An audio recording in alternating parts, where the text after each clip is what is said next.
bakti dan setia untuk Indonesia. Bakti dan setia untuk Indonesia. Assalamualaikum warahmatullahi wabarakatuh. Bismillah, alhamdulillah, wassalatu wassalamu ala rasulillah wa ala alihi wa sahbihi wa mawala. Yang saya hormati Menteri Koordinator Bidang Politik, Hukum dan Keamanan, Menteri Pariwisata dan Ekonomi Kreatif, Ketua Umum Dewan Pimpinan Pusat Wahdah Islamiyah beserta jajaran pengurus dan anggota, para pejabat pemerintah daerah, peserta muktamar, dan tamu undangan yang berbahagia. Pertama-tama marilah kita panjatkan puji syukur kehadirat Allah Subhanahu wa Ta'ala atas segala limpahan berkah, rahmat dan karunia-Nya sehingga kita dapat menghadiri pembukaan muktamar keempat Wahdah Islamiyah. Terima kasih telah mengundang saya untuk memberikan sambutan sekaligus membuka acara yang penting ini. Hadirin sekalian, Indonesia telah menegaskan posisinya sebagai salah satu negara demokrasi terbesar di dunia yang menjamin kebebasan berkumpul dan berserikat. Warga negara diberikan kebebasan untuk membentuk, memilih, maupun bergabung dalam organisasi kemasyarakatan sejauh tidak melenceng dari ideologi Pancasila. Pancasila lahir sebagai buah kesepakatan para pendiri bangsa.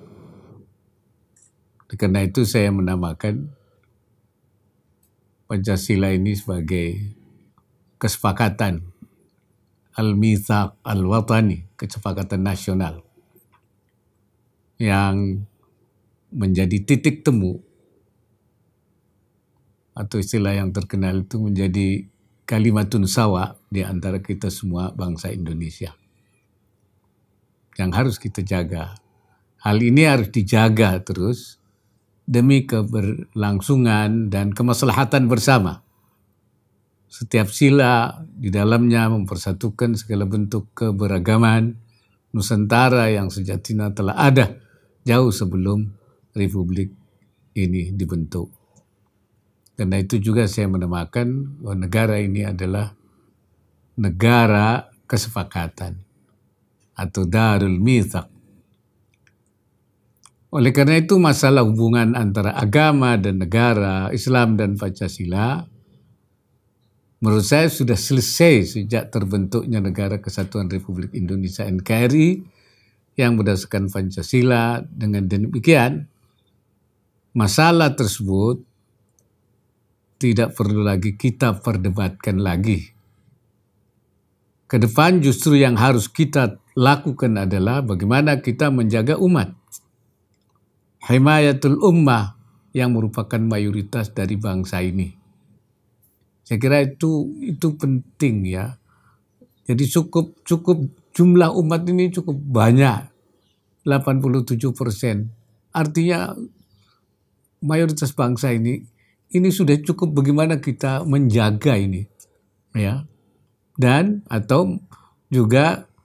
penguatan atau pemberdayaan umat, taqwiyatul ummah yang sampai sekarang umat kita ini masih dalam posisi yang lemah, yang du'afa, yang mustadhafin, ya.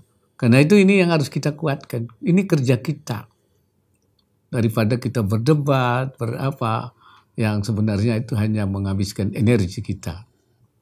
Himayatul ummah itu yang saya maksudkan adalah dari akidah-akidah yang rusak, yang menyimpang, anil i'tiqadatil fasidah, ya. Kemudian juga dari pemikiran-pemikiran yang menyimpang, al-afkarul munharifah, ya. Itu artinya pemikiran yang kita sebut ya al-ifrat wa tafrid, dua sisi yang ifrat itu kan yang berlebihan, yang sedangkan tafrid itu yang lalai lah, yang taksir, yang tadhiya wa tashil. Tetapi kita terus lakukan itu melalui cara-cara yang santun, melalui cara-cara yang damai, melalui narasi-narasi yang tidak menimbulkan konflik sesuai dengan prinsip ajaran Islam wasatiyah yang kita anut bersama. Kita semua sudah sepakat bahwa Islam yang kita kembangkan adalah Islam yang wasatiyah, yang moderat. Sedangkan takwiyatul ummah yaitu untuk memberdayakan umat khususnya dalam bidang pendidikan yang bermutu, penguasaan teknologi dan informasi, dan penguasaan ekonomi agar umat Islam menjadi umat yang kuat, bukan umat yang lemah. Sesuai dengan sabda Nabi yang menyatakan orang mukmin yang kuat lebih dicintai oleh Allah daripada mukmin yang lemah. Al-mu'minul qawiyyu khairun minal mu'minid dhaif. Khairun minal mu'minid dhaif. Itu lebih baik daripada mukmin yang lemah. Oleh karena itu kata Rasulullah, ista'in billah, minta tolonglah kepada Allah, wala ta'jiz, dan jangan lemah. Jangan lemah kita itu. Karena itu bagaimana kita melakukan penguatan-penguatan baik di bidang pendidikan maupun di bidang ekonomi. Itu saya kira tugas kita itu. Supaya menjadi umat yang kuat, yang bisa memberikan kontribusi yang lebih besar, bukan menjadi beban bagi negara ini. Nah, salah satu yang kita harus lakukan yaitu kita memperbanyak para pengusaha umat. Nah, pengusaha umat ini sedikit sekali, yang banyak. Nah, dengan membangun pusat-pusat inkubasi di berbagai daerah. Dan kalaupun ada masih lemah, masih kecil-kecil. Ya. Oleh karena itu bagaimana kita juga menaik kelaskan para pengusaha mikro dan kecil ini supaya bisa menjadi pengusaha yang menengah. Dan kita dorong lagi supaya menjadi pengusaha yang besar. Saya kira itu tugas kita sekarang.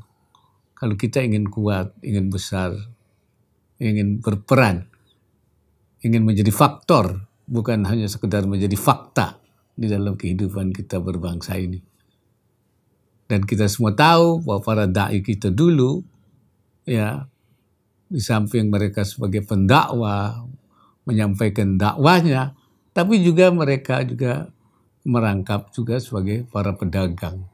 Sehingga mereka bisa membiayai kegiatannya sendiri, tidak tergantung oleh orang lain.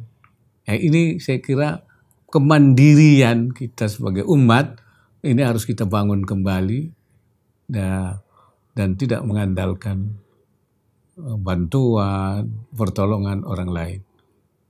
Wala ta'juz, jangan lemah. Sejak dulu, hari ini hingga seterusnya, merawat harmoni dan kerukunan dalam kebinekaan tetap menjadi tugas dan tanggung jawab kita semua. Saya meyakini Wahdah Islamiyah telah menjadi bagian terdepan dalam mewujudkan kemaslahatan umat dalam bingkai negara kesatuan. Saya turut bangga selama hampir 2 dekade ini, Wahdah Islamiyah menjadi salah satu ormas Islam nasional yang konsisten terus mengusung persatuan umat Islam, Wahdah Islamiyah. Wahdah Islamiyah juga memberi warna baru dalam dinamika islahul ummah di negeri kita tercinta ini, ya melalui cara-cara yang wasatiyah tadi, melalui cara-cara yang santun, yang layyinah, melalui cara-cara yang la ikraha fid din, tidak ada paksaan buat agama itu. Kontribusi Wahdah Islamiyah dalam bidang pendidikan, sosial, dan kemanusiaan tidak diragukan lagi. Demikian juga dakwah wasatiyah yang syarat dengan nilai-nilai persatuan, saya lihat amat melekat dalam setiap kiprah Wahdah Islamiyah. Hadirin yang saya hormati, saya berharap Wahdah Islamiyah terus bersinergi bersama dengan pemerintah dan masyarakat terutama dalam membangun umat yang berilmu sekaligus beriman. Ya. Wahdah Islamiyah harus berperan menjadikan kekuatan imtak dan iftek sebagai landasan mewujudkan masyarakat yang maju, adil, sejahtera, bermartabat menuju kejayaan Indonesia. Kita tahu dalam Al-Quran ada ayat yang mengatakan wa ansya'akum minal ardi wasta'barakum fiha. Allah yang menjadikan kamu dari tanah dan menjadikan kamu yang memakmurkannya.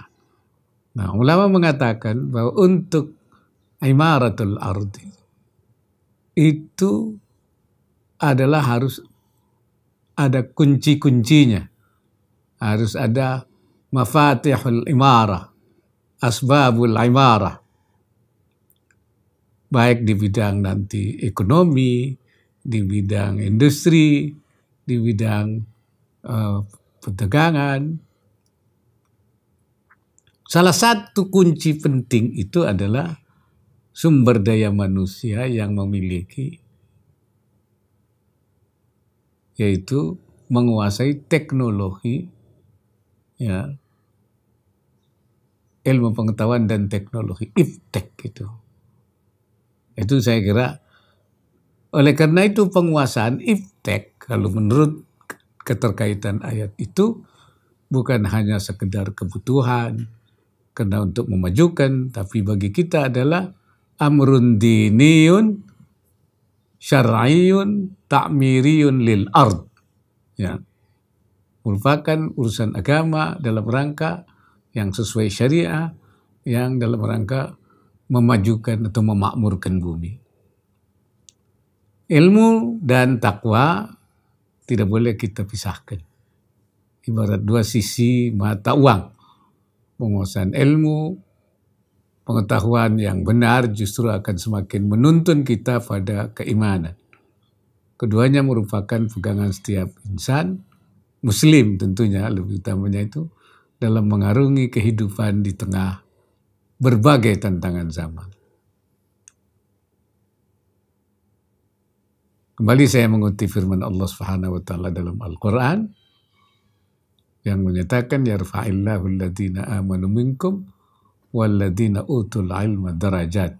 Allah akan meninggikan, ya, derajat orang yang beriman di antara kamu dan orang-orang yang diberi ilmu pengetahuan, meninggikan beberapa derajat.